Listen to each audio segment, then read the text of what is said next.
జై శ్రీరామ్. నేను మీ తోట రామకృష్ణ. మిత్రులకు ముందుగా చిన్న మనవి.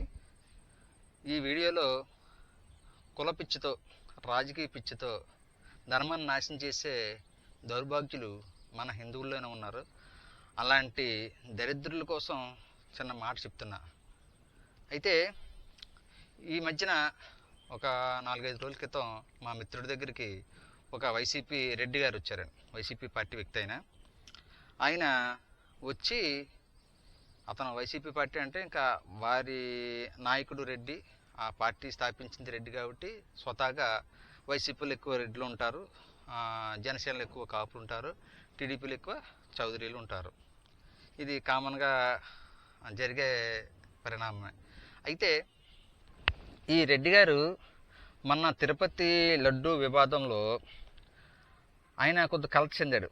ఆయన అక్కడ కులానికి అలాగే రాజకీయ పార్టీకి విలువ ఇవ్వకుండా, ఎంత ఇష్టంగా ఉండే పార్టీ అయినా సరే ధర్మమే ముఖ్యం అనుకుని ఆయన ఈరోజు బీజేపీకి సపోర్ట్ చేయాలండి, మనం అందరం బీజేపీ సభ్యత్వాలు బాగా నమోదు చేయాలని చెప్పి అతను నోటితో చెప్పడంతో మేమందరం షాక్ తిన్నాం. ఇది కట్టర్ వైసీపీ కార్యకర్త కట్టర్ హిందూలా మాట్లాడుతున్నట్టండి. అయితే కారణం ఏంటంటే ధర్మాన్ని రక్షించుకోవాలని చెప్పి అతను కులాన్ని, అతను రాజకీయ పార్టీని పక్కన పెట్టారు.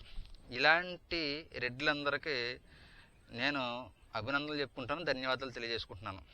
కాకపోతే పవన్ కళ్యాణ్ గారు ధర్మం గురించి ఒక స్టాండ్ తీసుకుని, తిరుమల అపవిత్రత గురించి ఒక స్టాండ్ తీసుకుని, ధర్మాన్ని పరిరక్షించడానికి ఒక మన ధార్మిక ఒక బోర్డు పెట్టాలని చెప్పి చెబుతూ దాని మీద అడుగులు వేస్తుంటే, ఈ వైసీపీలో ఉన్న కులపిచ్చి ఎదవలో, రాజకీయ పిచ్చి ఎదవలో పవన్ కళ్యాణ్ గారిని నోటుకొచ్చినట్టు అమ్మ నా బూతులు లకారాలతో తిడుతున్నారు. అయితే ఈ వెధవలే అంతకుముందు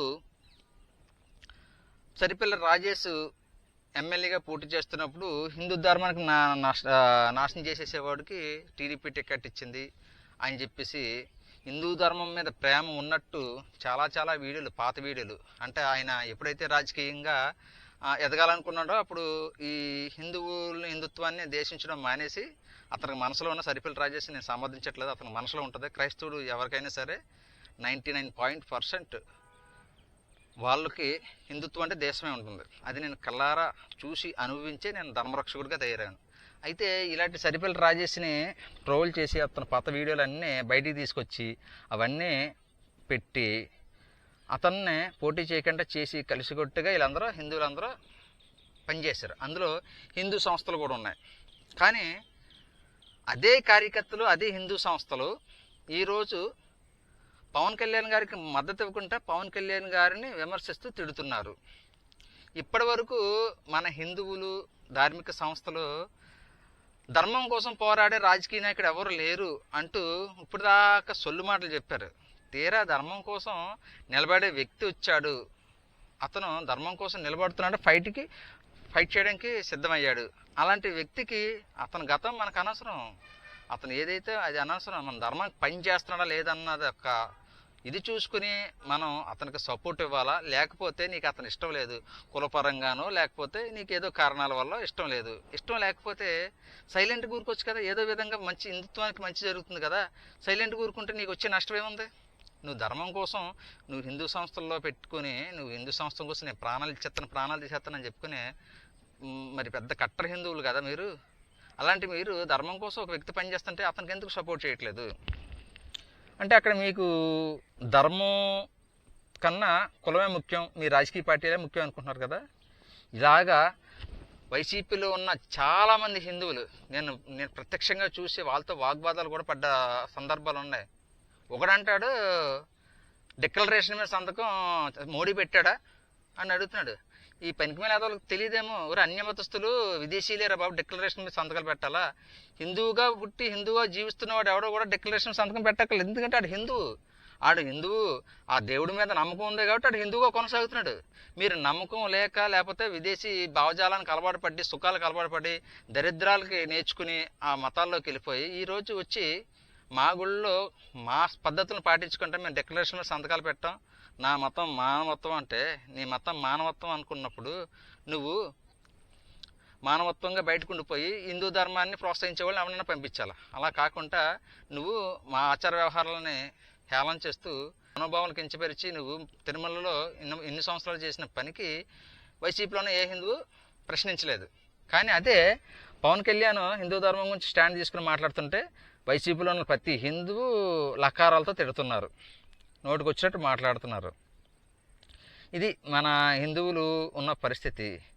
ఇక ఈ మోడీ సంతకం పెట్టలేదు, ఈడి సంతకం పెట్టలేదు, వీళ్ళ లంజా కొడుకులు లంబ్లీ కొడుకులు అని చెప్పి తిడుతూ చాలామంది హిందువులే, గుళ్ళు కట్టిన హిందువులే ఉన్నారు. మరి ఇలాంటి వారు ఉంటే మన భారతదేశంలో హిందుత్వం ఎప్పుడు బాగుపడుతుంది? ఇలాంటి దరిద్రుల వల్లే కదా ధర్మం నాశనం అయిపోతుంది. వీళ్ళ రాజకీయ పిచ్చి కోసం, వీళ్ళ రాజకీయంగా వచ్చే దరిద్రపు పథకాల కోసం ఈ దరిద్రులు ధర్మాన్ని నాశనం చేస్తున్నారు. పైపెచ్చు మనం ధర్మం గురించి పవన్ కళ్యాణ్ గురించి సపోర్ట్ చేసి మాట్లాడుతుందంటే మీరు కూటమి, మీరు టీడీపీ మనిషి, మీరు లేకపోతే జనసేన మనిషి అంటున్నారు. అరే పనికి మీద ఎదవల్లారా, మాకు ధర్మం కావాలరా, ధర్మంకి జగన్ వచ్చి పని చేసినా సరే జగన్ వైపు మాట్లాడతాం. జగన్ పని చేయడు, మాకు వ్యతిరేకంగానే పనిచేసాడు. ఎందుకంటే క్రైస్తవులు పాస్టర్లకి ముల్లాలకి జీతాలు ఎవడమ్మన్నాడు? సెక్యులర్ దేశంలో ట్యాక్సులు కట్టేది హిందువులు, అధిక శాతంలో ఉండేది హిందువులు. ఈ హిందువులు కట్టే ట్యాక్సులు మన దేశానికి కానీ రాష్ట్రానికి కానీ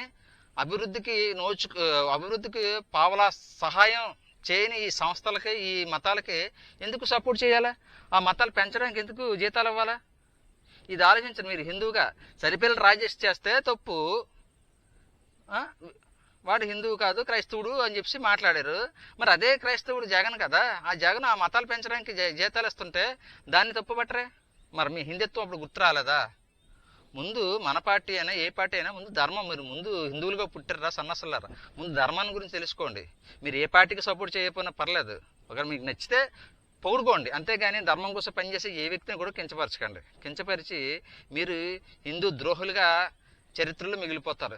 ఇలాంటి దరిద్రం వల్ల ఈరోజు ధర్మానికి ఇంత కష్టం వచ్చింది. ఇప్పటిదాకా హిందుత్వం కోసం పోరాడే నాయకుడు రాలేదన్న ప్రతి సన్నాసిగాడు ఈరోజు వచ్చిన నాయకుడిని సపోర్ట్ చేయడం మాసి పచ్చి బూతులు తిడుతున్నారు. ఇది ఆవేదన ఎందుకంటే ధర్మానికి మంచి జరగాలి. ఎవరు చేస్తే మనకి ఎందుకురా, ఎవరు చేస్తే మనకి ఎందుకు? మనకు ధర్మానికి మంచి జరగాలి. ఆ ధర్మానికి మంచి జరగాలన్నప్పుడు ఆ ధర్మానికి పనిచేసి ఎవరైతే ఉన్నారో వాళ్ళకి సపోర్ట్ చేయండి. లేదా సైలెంట్గా మీరు నోరు మూసుకుని కూర్చున్నారనుకో, అతను చేసే పని అతను చేస్తాడు. ధర్మం బాగుపడాలా అదొక్కటే మాకు చాలు అనుకుంటే ముందు ఈ పని చేయండి. ఆ పని చేస్తేనే మీకు మన ధర్మం నిలబడుతుంది. అంతేగాని ధర్మం కోసం పనిచేసే వాళ్ళని ఈ నోటుకొచ్చినట్టు అమ్మ అక్కల దాకా తిడుతూ మీ ఆనందం ఏటో, మీ సైకోతనం ఏటో నాకు అర్థం అవట్లేదు. ఇప్పటికన్నా కళ్ళు తెరుచుకుని ముందు ధర్మంకి ఎవడ పని చేసినా సపోర్ట్ చేయండి. ఆ వ్యక్తి ఇష్టం లేకపోతే సైలెంట్గా ఉండండి. అంతేగాని పనిచేసే వ్యక్తిని కించపరచకండి. ముందుగా ముఖ్యంగా మన హిందువులకే చెప్తున్నాను.